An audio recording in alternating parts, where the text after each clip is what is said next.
मैं भारत के मुसलमानों से अपील कर रहा हूं, सुन लो मेरी इस बात को।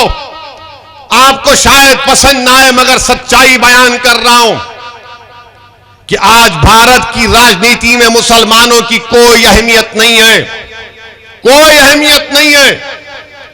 आपके वोट की भी अहमियत नहीं है, क्योंकि जो अपने आप को सेकुलर कहते हैं, जो सही मानों में बीजेपी के बराबर फिरका परस्त हैं, ये पूरी पार्टियां ये जानती हैं कि आज मुसलमानों को जाकर बोलने की जरूरत नहीं है। मुसलमान खुद बीजेपी आरएसएस के डर से हमको वोट दे देगा। बताओ, क्या ये आपकी हैसियत हो चुकी है कि अपने साथ खड़ा करके एक फोटो नहीं लेना चाहते, अपने मंच पर नहीं बिठाते मुसलमानों को? मेरे अजीज दोस्तों और बुजुर्गों, ये तल्ख हकीकत है, याद रखिए। और याद रखो, अंबेडकर ने सही कहा था जब मीडिया के लोगों ने आज हमसे सवाल करते कि 3 है, 3 का क्या करोगे। उस वक्त अंबेडकर से भी पूछा था कि इतने 90 से ज्यादा दलित लोकसभा में जीत कर जाते हैं और बाबा साहिब आप दलित समाज की सियासी ताकत के लिए बात करते हैं, इतने बड़ी तादाद में लोग हैं।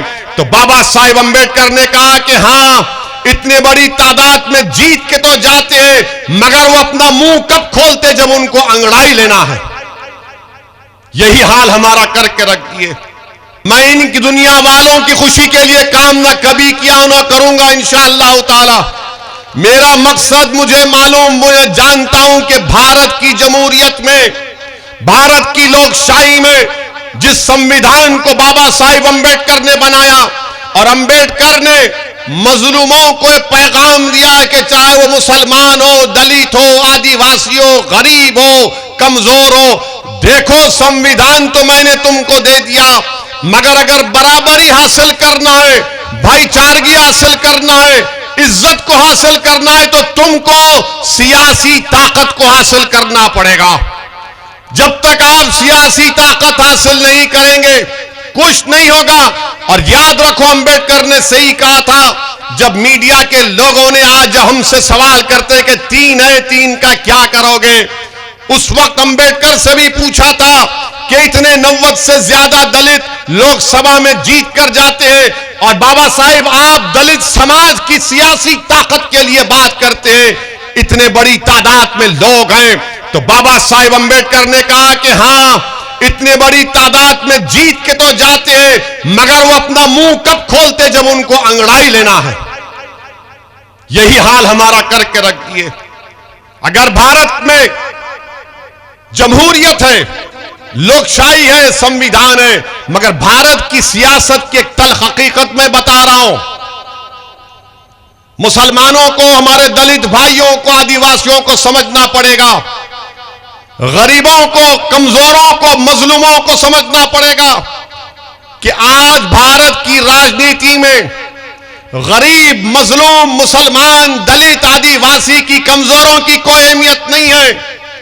जिसके पास दौलत है वही तो एमएलए एमपी बन के जा रहा है, वही तो जीत कर जा रहा है। जब वो जीत कर जाता है तो क्या उसके दिल में गरीब की, कमजोर की मोहब्बत होगी? क्या उसके दिल में कमजोर को ताकतवर बनाने का इरादा होगा? क्या उसके दिल में जज्बा होगा कि मैं उन लोगों को जो नीचे, उनको उठाकर आसमानों पर खड़ा कर दूंगा? वो तो यही देखेगा कि मैं औलत की ताकत पर जीत कर आया हूं, तो मैं अपनी ताकत को मजबूत करूंगा, उसमें इजाफा करूंगा। मैं भारत के मुसलमानों से अपील कर रहा हूं, सुन लो मेरी इस बात को। आपको शायद पसंद ना आए मगर सच्चाई बयान कर रहा हूं कि आज भारत की राजनीति में मुसलमानों की कोई अहमियत नहीं है, कोई अहमियत नहीं है। आपके वोट की भी अहमियत नहीं है, क्योंकि जो अपने आप को सेकुलर कहते हैं, जो सही मानों में बीजेपी के बराबर फिरका परस्त हैं, ये पूरी पार्टियां ये जानती हैं कि आज मुसलमानों को जाकर बोलने की जरूरत नहीं है। मुसलमान खुद बीजेपी आरएसएस के डर से हमको वोट दे देगा। बताओ, क्या ये आपकी हैसियत हो चुकी है कि अपने साथ खड़ा करके एक फोटो नहीं लेना चाहते, अपने मंच पर नहीं बिठाते मुसलमानों को? मेरे अजीज दोस्तों और बुजुर्गों, ये तल्ख हकीकत है, याद रखिए। बिल्किस बानो का मसला आया, कितनों ने बिल्किस बानो के इंसाफ का मुतालबा किया, सब खामोश हो गए, सब गूंगे पड़ गए। यही आप पार्टी के एक लीडर से किसी एक मीडिया के शख्स ने पूछा कि बिल्किस बानो, तो उसने कहा बिल्किस बानो नहीं, हम स्कूल और क्लासरूम की बात करेंगे। बताओ क्या बिल्किस बानो मुसलमानों का मसला है? बिल्किस बानो भारत का मसला है, भारत की महिलाओं का इंसाफ का मसला है। मगर बिल्किस बानो के इंसाफ की बात नहीं की जाती, इसलिए नहीं की जाती कि मुसलमान है। और जब मैं बोलता हूं तो मुझे बदनाम किया जाता है, और जो लोग गूंगे बन जाते हैं, जो लोग खामोश हो जाते हैं, और इलेक्शन जब आता है तो आप उनको वोट देते हैं और मुझे सजा देते हैं। यह कौन सा इंसाफ है? आप बताइए कि जो हर मसले में आपके लिए बोलने वाली जमात है। ट्रिपल तलाक का मसला आया, ऐवान पार्लियामेंट को हमने हिलाकर रख दिया अपने दलाइल से। यूएपीए का कानून का मसला हमने मुखालिफत की, हर मसले में हमने सच्चाई को बयान किया। मगर जब चुनाव आता है तो जो लोग दगाबाज हैं, जो लोग धोखा देते आते हैं, आप उनको इनाम दे देते हैं। आपका इख्तियार है, आप दो। अगर आप समझते हैं कि सच्चाई को बयान करने के ऊपर, बिल्किस बानो के इंसाफ के ऊपर ओवैसी को सजा हम देंगे, तो दो, आप मेरे भाई हैं, मैं आपका खादिम हूं। अगर आप ये समझते हैं कि बच्चों को लाकर सरे बाजार पीटा गया और उस बच्चों की तकलीफ को बयान किया ओवैसी ने, तो हम उसको सजा देंगे, और जो खामोश बैठे हुए थे हम उनको इनाम देंगे, तो दो, ये आपका जमहूरी हक है। मगर मेरे अजीज दोस्तों और बुजुर्गों, जो लोग खामोश हैं वो आपका मजाक उड़ा रहे हैं, जो लोग खामोश हैं वो आपका इस्तेसाल कर रहे हैं, जो लोग खामोश हैं वो आपकी बर्बादी के अफसाने प्लानिंग बना रहे हैं, जो लोग खामोश हैं वो हमेशा के लिए आपको खामोश करना चाहते हैं। इसीलिए ये दीवाना आपके दरमियान में खड़े होकर पुकार पुकार कर कह रहा है कि भारत की लोकशाही में अगर इंसाफ को हासिल करना है, अपने हक को हासिल करना है, जिसका जिम्मा, जिसकी गारंटी भारत के संविधान ने हमको दी है, तो क्या खामोश बैठने से होगा? उठो, एक कोहराम मचा दो। मेरे अजीज दोस्तों और बुजुर्गों, यही बात मुझे आप तक कहना था कि आप अपने वोट की अहमियत को समझिए।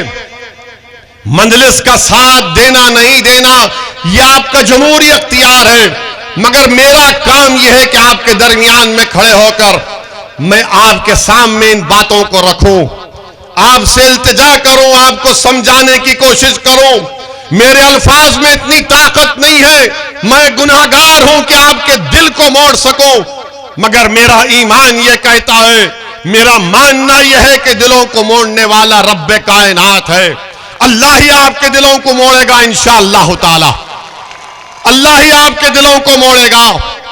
मेरे अजीज दोस्तों और बुजुर्गों, आज भाजपा के पास दिखाने के लिए कोई मुद्दा नहीं है।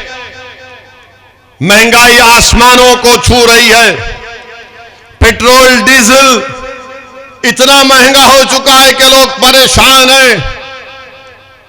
नौजवानों का, युवाओं का बेरोजगारी उनका मुकद्दर बन चुका है, नौकरी नहीं मिल रही है।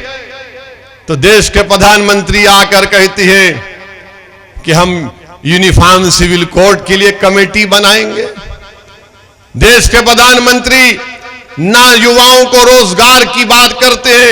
एक फंक्शन किए थोड़े दिन पहले वादा किए थे कि हर साल 2 करोड़ नौकरियां दूंगा, अब 2 करोड़ से कम करके आ गए कि 2024 तक 10 लाख दूंगा।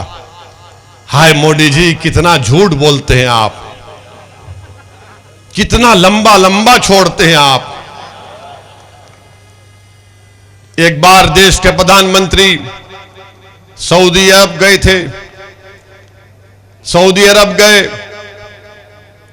तो वहां पर वो रियाद में वो सऊदी भी उनको दिखाए, वो उनका वो किला पुराना और एक तोप दिखाए। देश के प्रधानमंत्री ने अपनी मन की बात में कहा था कि कभी कभी मजाक करना चाहिए। तो देश के प्रधानमंत्री की बात पहली मर्तबा मैं सुनकर मजाक कर रहा हूं। दिल पे मत लो आरएसएस वालों। तो वो शेख ने, सऊदी शेख ने प्रधानमंत्री को तोप दिखाई। प्रधानमंत्री माशाल्लाह हर चीज का गहराई से जायजा लेते हैं। ऐनक को यूं करके अतराफ में फिरे और उस सऊदी शेख से पूछे कितना दूर फेंकती। तो सऊदी शेख ने कहा वल्लाही तुमसे कम। ये मजाक है, सच्चाई नहीं है। अब आप सही कह रहे हैं तो सच्चाई है।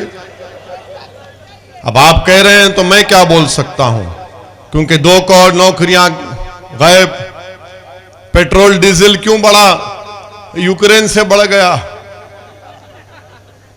अरे अजय, हर चीज का जिम्मेदार किसी और पे डाल दो, हर चीज का जिम्मेदार। चीन जो है, राजनाथ सिंह जाकर कहते हैं कि हम जो जमीन हमारे पास नहीं है कश्मीर के हम हासिल कर लेंगे। बहुत अच्छा है, करिए आप, कौन रोक रहा आपको? 8 साल हो गए।